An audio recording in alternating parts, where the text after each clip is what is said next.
在中国北方广袤的群山之间，有一道闻名千年的关隘，它南控中原，北扼塞外，自古便是连接农耕文明与草原文明的重要通道。这里便是素有中华第一关之称的雁门关。群山环抱之间，城墙沿山势蜿蜒伸展，关楼雄踞山口要冲。从高空俯瞰，险峻的地势一览无余，两侧群峰层层叠叠，中间仅留出一道天然隘口，形成了易守难攻的军事要塞。2000多年来，无数王朝在这里修筑城防，无数将士在这里驻守征战。从战国烽烟到汉唐盛世，从边塞战争到长城防御，雁门关始终见证着中国北方历史的变迁。历史的烽烟早已散去，而这座屹立千年的天下雄关依然守望着脚下这片土地。今天就让我们一起走进雁门关，探寻它为何被誉为中华第一关。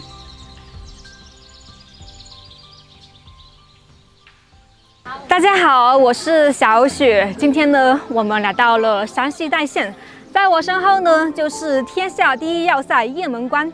天下9塞，雁门为首，一座雁门关半部军事史。这里呢，就是历史上发生战争次数最多的地方。自古以来呢，就是兵家必争之地。得雁门关者得天下，失雁门关者失天下。这座关塞在古代为何就那么重要？那么它的防御体系到底有多精妙呢？下面就跟随着我们的镜头一起去了解一下。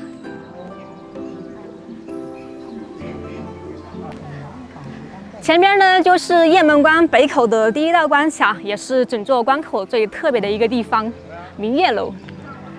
这座楼呢是明朝时期留下来的古建筑，之所以叫明月楼，其实道理很简单。古时候呢，无数士兵驻守边关，他们是常年不能回家的。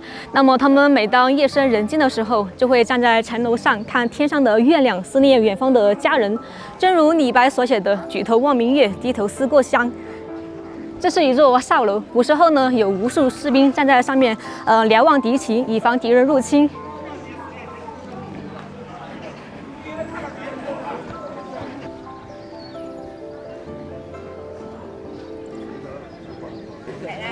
今天呢，我们是从北门进的，穿过这座明月楼，我们就来到了边贸街。这条街呢是古时候的一条边关集市，以前的那个汉人和游牧民族，他们就会在这里做生意，卖一些布匹，还有一些茶叶，然后牲口皮毛。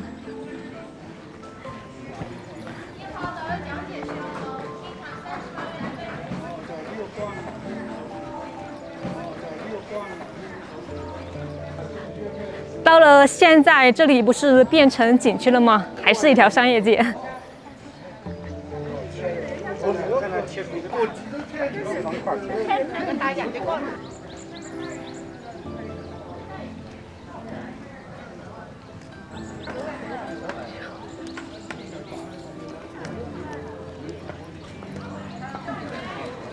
这边有一口井非常有意思，这口井呢叫做御马泉。这旁边还有一个简介。相传在明末的时候，农民军领袖李自成带兵路过此地，士兵们长途行军，携带的水已用尽。这时他的马突然仰天长嘶，在地上刨出一个大坑，中间喷涌出一股清泉。补足水源之后呢，农民军一路向东攻克北京，推翻了明王朝。据说啊，为了纪念此事呢，李自成还亲自提笔，赐了一个御马泉。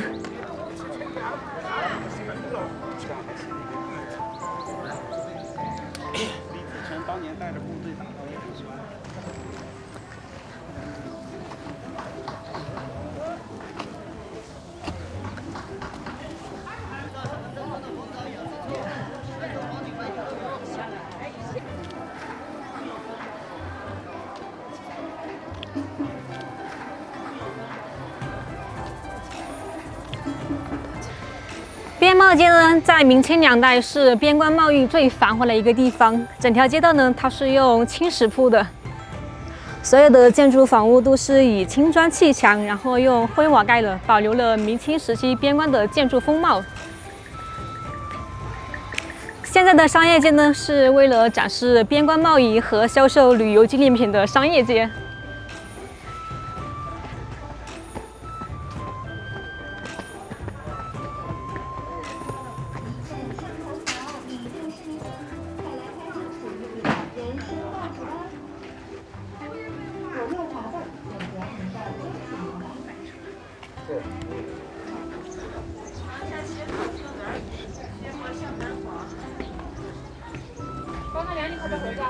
走过边贸街呢，我们就来到了雁门关的关门了。这里呢是明代重修的关城，在大门上镌刻的有3个大字，上面写着“雁门关”，两侧写的是“三边冲要无双地，九塞尊崇第一关”，意思呢就是雁门关是北疆边防独一无二的咽喉要地，然后呢它是九塞中位列第一的第一名关。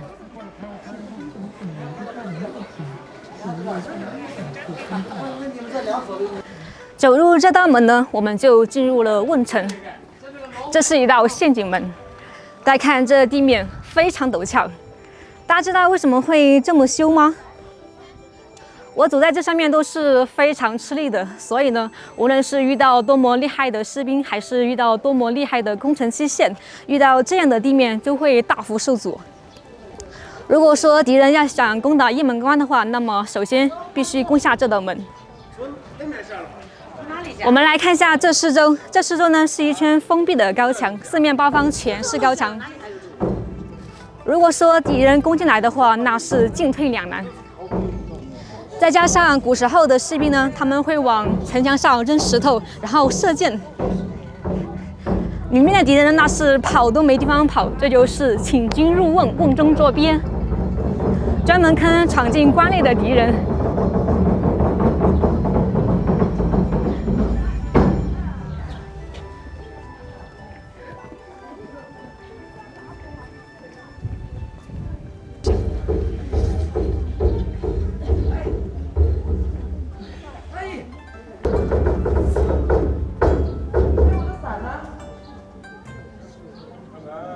在这旁边放着2辆重型武器，我们来看一下。第一辆呢叫做冲撞车，它专门呢是攻打城门的，撞门用的。我没有啊，我刚才上过了。这一辆呢叫做塞门刀车。如果说城门被攻破的话，那么这是第2道防御利器。我们可以看到这上面呢有36把钢刀，每一把钢刀呢都锋利无比。到后面呢，它是可以转动方向的。如果说敌人他贸然冲锋的话，必定会死伤惨重。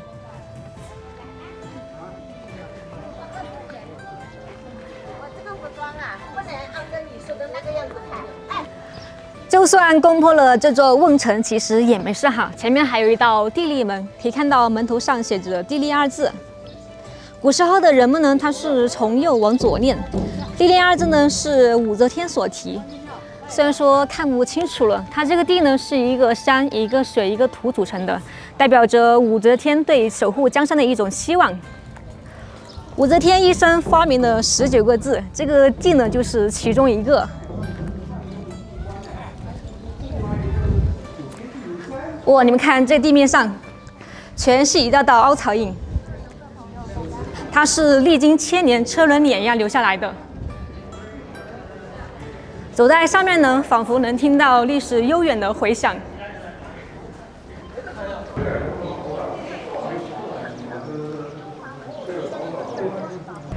这道地利门呢，相当于缓冲门，就算外面的敌军再厉害，攻破了外面的瓮城，里面呢还有一道地利门等着。大家看这道门的地势极其险峻，然后两边呢又是山坡，道路又窄，就算有大部队敌军或者是骑兵的话，他们也没办法蜂拥而至，只能一点一点的往里面挤。其目的呢，就是耗死敌人，耗费敌军的士气和兵力，让他们没有办法轻而易举的来到这个关内腹地。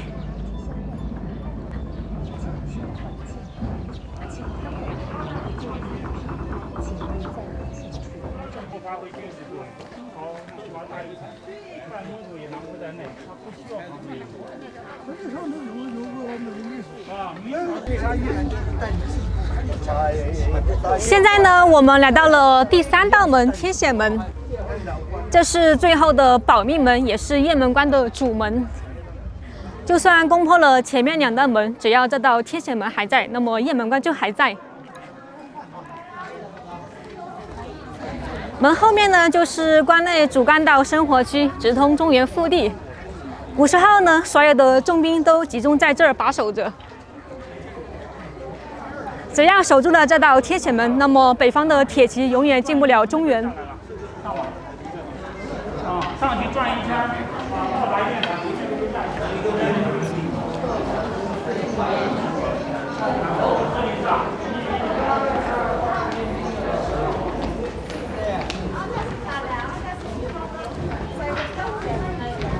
可以看到门头上写着“天险”二字。按以前的话来讲的话，我们就是正式进入了中原地带。门内呢是中原，门外呢是塞外。控制地带未经审批在长城两线范围内进行施工建设是违法行为，请注意长城和自身的安全。你我，您已进入长城保护范围和建设控制地带，未经审批。在天险门的旁边呢，有一座镇边祠，我们到里面去看一下。世界文化遗产长城，中华文明属世界，保护长城靠你我。您已进入长城保护范围和建设控制地带，未经审批在长城两线范围内进行施工建设是违法行为，请注意长城和自身的安全。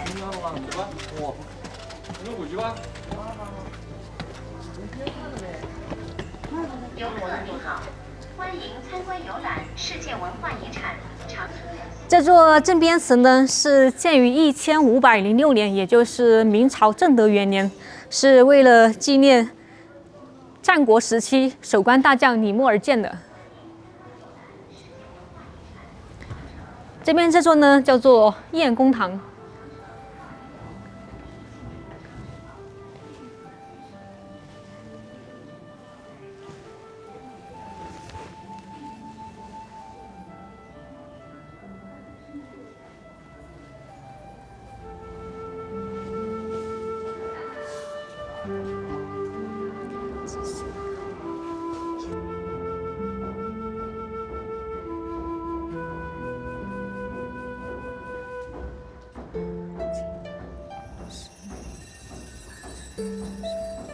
正中间供奉的这位晏公呢，他是最早镇守雁门关的大将，他是西周文王之子，武王之弟姬信。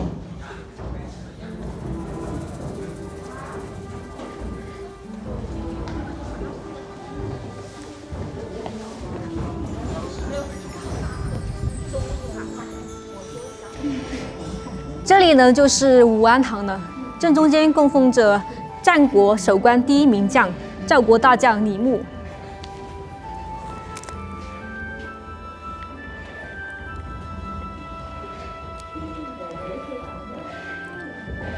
这里面呢，同时供奉着汉将李广、隋将李景、唐将李大恩、李靖、李克用、李嗣源等6位名将。在武安堂的旁边呢，还有2座堂，我们来看一下。左边是群英堂，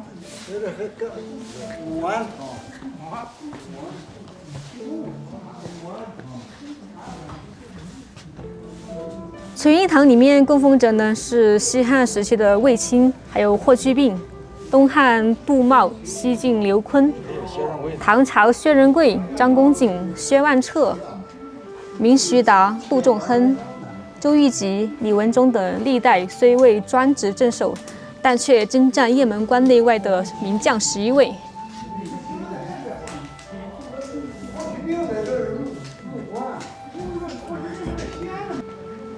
这边呢就是中武堂了，里面呢供奉的是非常有名的杨家将。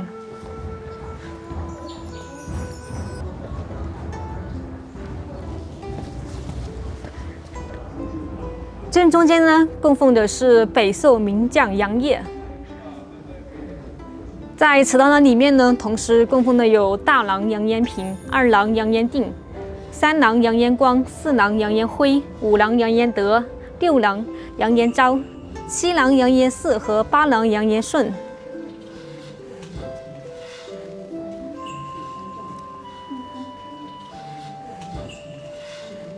景区游程愉快。我相信杨家将的故事大家非常熟悉了，还有很多相关的影视。现在呢，我们准备从这里出去，去爬长城。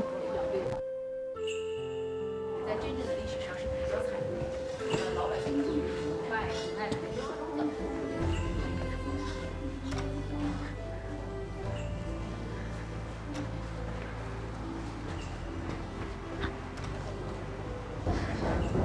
这边上去呢就是长城了。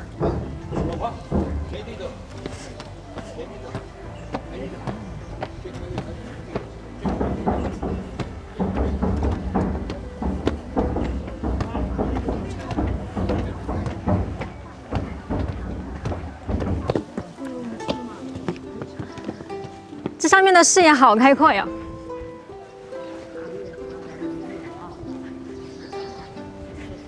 刚才在底下的时候，一直听到有人敲这个鼓，我也来敲一下。花岭三军旗士旗，可以听到非常震撼这个声音。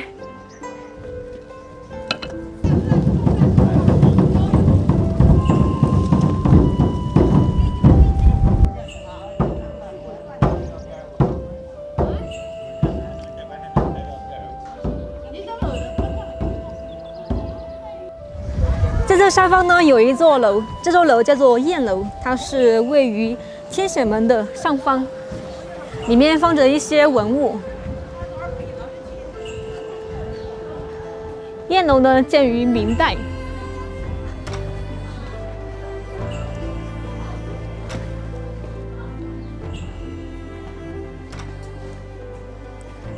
这里面放着不同朝代的砖雕。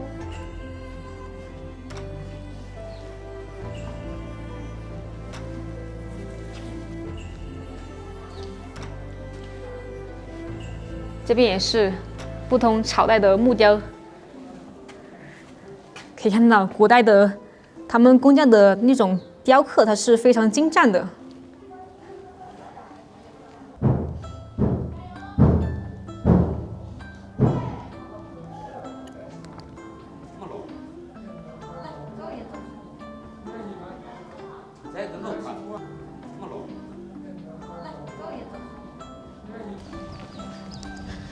雁门关这道关卡呢，其实在战国时期就有了。赵国在这设了一个要塞，取名勾注塞，所以呢，最开始就叫做勾注塞。这就是雁门关的前身。雁门关这3个字呢，其实在北魏时期就有了，但正式定名为雁门关的是在唐朝。在唐朝的时候呢，武则天在西进关建关城，才正式定名雁门关。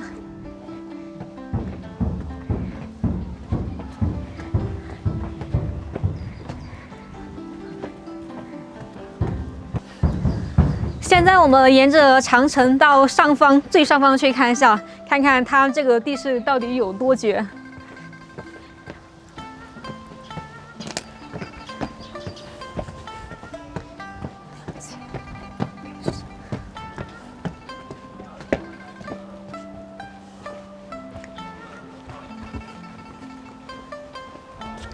哇，这上面的风景真的是堪称一绝。可以俯瞰连绵起伏的群山。你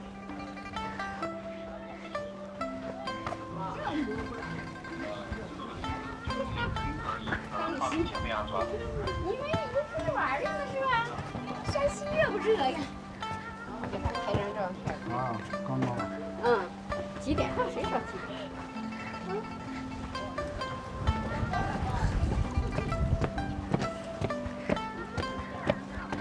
从战国算起的话，这座雁门关已经有2300多年的历史了。在2300历史长河中呢，留下了无数名人的足迹与故事。这一道关口见证了无数风云变幻，也踏遍了无数千古名人的足迹。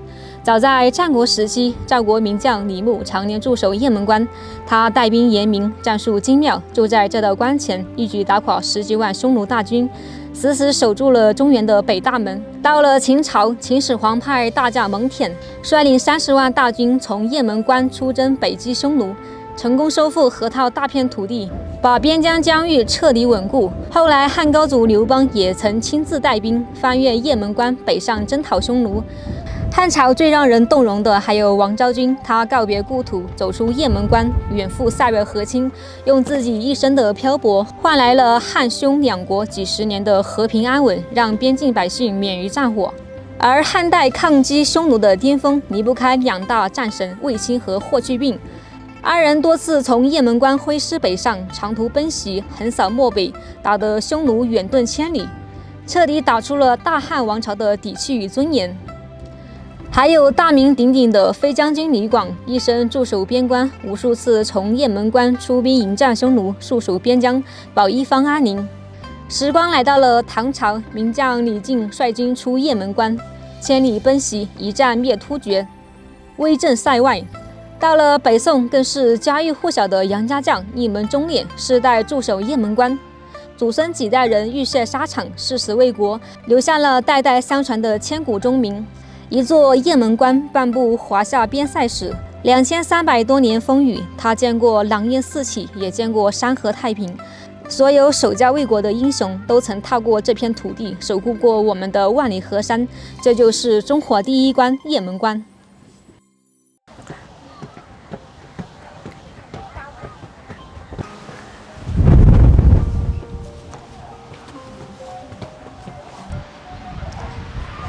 这座楼呢叫做第一楼，分为上下2层，是一个方形的。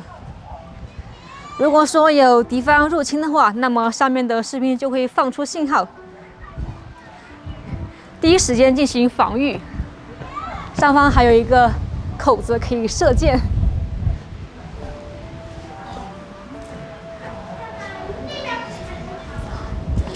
我们从这个楼梯上去，好陡啊，这个楼梯。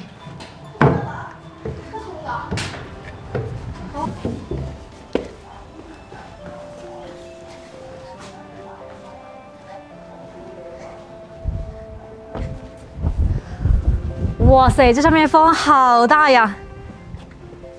这也太高了吧！果然是越高的地方越能方便查看敌情。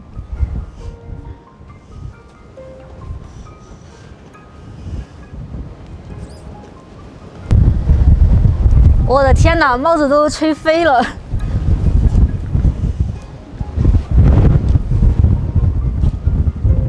之所以说得雁门关者得天下，核心就是它的地理位置，扼住了中原的命脉。雁门关呢，北边靠华北平原，南边连接中原腹地，西边通太原、西安，北边连接漠北游牧部落。古代北方敌人呢，要想进入中原，这里呢就是最便捷的咽喉要道。守住雁门关，就能把外敌挡在塞外。一旦雁门关失守，北方铁骑便可长驱直入，中原再无险可守。这座关隘呢，就是中原北方第一道屏障。掌控它呢，就等于掌握住了天下的门户。咱们今天这座雁门关呢，就差不多已经参观完了。从地理位置来讲，它确实是易守难攻的。站在这上面呢，真的有一种一夫当关，万夫莫开之势。好了，今天就分享到这里吧，我们下次再见，拜拜。